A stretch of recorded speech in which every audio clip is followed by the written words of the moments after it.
ini ya dari moda mana yang bisa saya mulai tanpa pakai investor? Busway Pak. Gitu. Loh kok busway kenapa? Ya busway kan jalan sudah ada Pak. Bapak pasang parator, bus kita pesan, sopir kita rekrut, jalan Pak.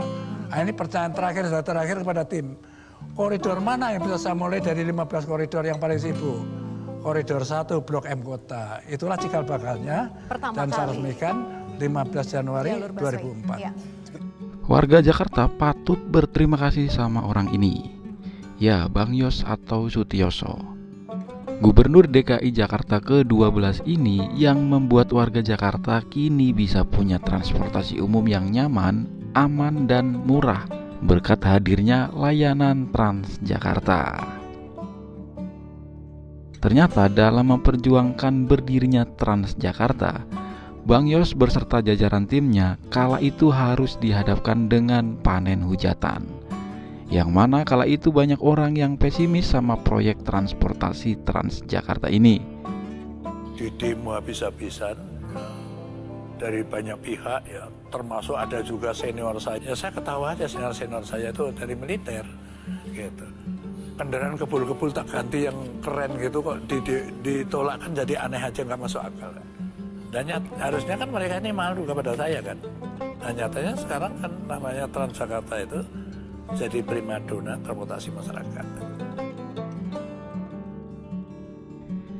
Nah, kali ini kita akan mengulas lebih dalam tentang Transjakarta, mulai dari sejarah, sistem tata kelola, hingga sederet layanannya.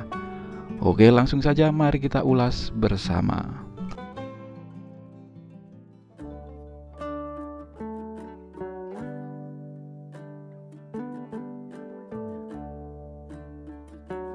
Sejarah Transjakarta dimulai ketika pria yang akrab disapa Bang Yos melakukan perjalanan ke Bogota, Kolombia. Nah, Bogota ini ternyata memiliki kondisi lalu lintas yang sama seperti Jakarta. Ia ingin tahu gimana cara Bogota mengatasi kemacetan itu. Di sana ada MRT, ada busway, dan monorail. Jadi itu yang diadopsi konsepnya buat coba dibawa ke Jakarta. Nah, sepulangnya ke tanah air, Bang Yos mulai serius membenahi sistem transportasi massal di DKI dengan membangun tim dan mengumpulkan sejumlah pakar transportasi untuk menganalisis kemacetan di Jakarta yang semakin parah. Maka tim itu mengajukan beberapa moda transportasi, mulai dari Mass Rapid Transit atau MRT, monorail hingga moda alternatif waterway. Namun masalah yang timbul kemudian adalah tantangan dalam mencari investor. Kala itu Indonesia khususnya Jakarta belum mendapatkan kepercayaan akibat kerusuhan pada 1998. Dari segala opsi moda transportasi, busway menjadi pilihan sebab tak perlu investor untuk mewujudkannya. Tantangan Bang Yos tak berhenti sampai di sana. Ia harus menghadapi reaksi publik yang tidak sejalan dengannya dan menentang adanya busway Transjakarta. Usai melewati segala rintangan itu, Bang Yos berhasil meresmikan Transjakarta jurusan Blok M Kota atau Koridor 1 dengan rute sepanjang 12,9 km pada 15 Januari 2004. Nah, kemudian setelah itu perkembangan Transjakarta semakin pesat. Rutenya terus diperluas hingga mempunyai 13 koridor utama yang menjangkau seluruh penjuru Jakarta. Bahkan kini layanannya juga mencakup ke luar kota Jakarta seperti rute Blok M Alam Sutera hingga Blok M Bogor. Transjakarta juga telah mencatatkan rekor sebagai sistem bis raya terpadu atau BRT dengan jaringan rute terpanjang di dunia. Panjang total jalur Transjakarta mencapai 251,2 km dan mampu meraup penumpang mencapai lebih dari 1 juta orang setiap harinya.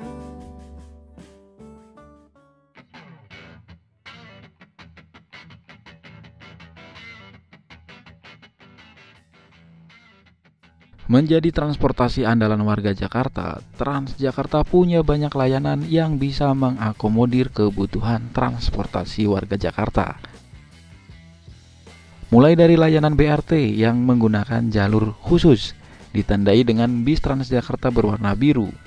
Layanan BRT terdapat 13 koridor utama dengan tarif flat Rp3.500 untuk jauh dan dekat. Lalu ada layanan bis non-BRT atau Metro Trans, yang merupakan layanan bis dengan jalur umum berbaur dengan kendaraan lainnya. Bis ini melayani rute pemukiman atau area yang belum terlayani oleh koridor utama atau bis BRT dengan tarif flat Rp3.500 untuk jarak jauh dan dekat.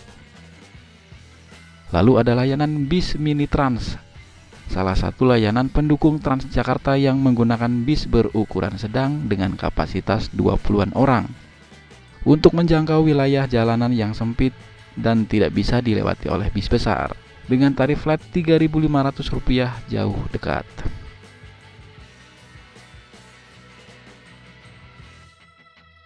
Lalu ada layanan Royal Trans. Nah, layanan ini adalah layanan kelas premium dengan kursinya yang empuk dan nyaman, dilengkapi dengan legroom dan USB port. Dirancang untuk memberikan kenyamanan bagi penumpang jarak jauh, khususnya bagi kawasan penyangga seperti BSD, Bekasi, Depok menuju Jakarta. Tarifnya flat Rp20.000 jauh dan dekat. Lalu ada Mikrotrans atau kebanyakan orang bilangnya angkot Jaklingko. Tujuannya menjangkau wilayah sempit padat penduduk. Tarifnya gratis, yang penting punya kartu buat ngetap. Nah, satu lagi masih bagian keluarga dari Transjakarta, yakni bis wisata ini, yang tentunya juga gratis buat tur keliling kota.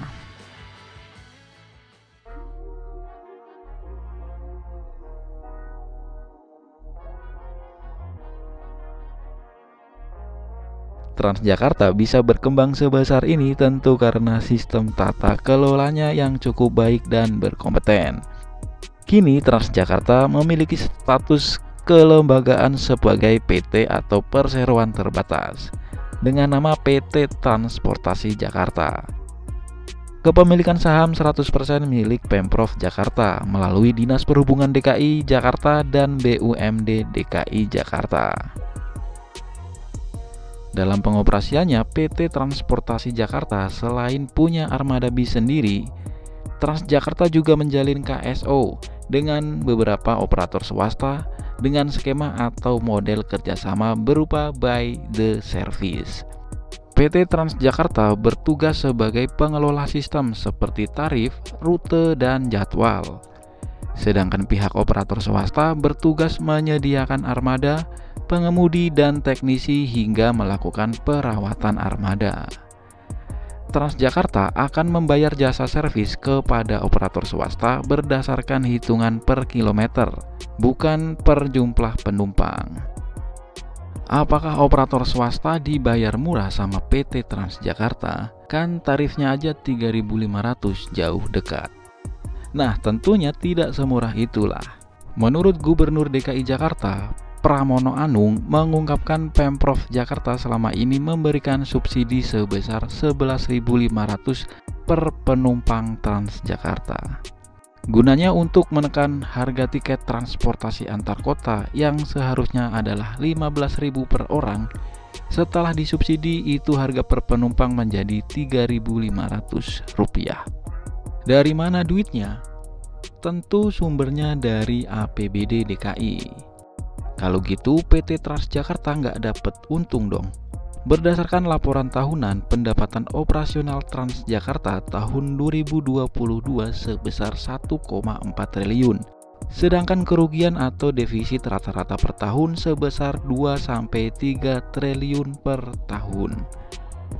Di tahun 2022 subsidi yang diberikan APBD sebesar 3,2 triliun.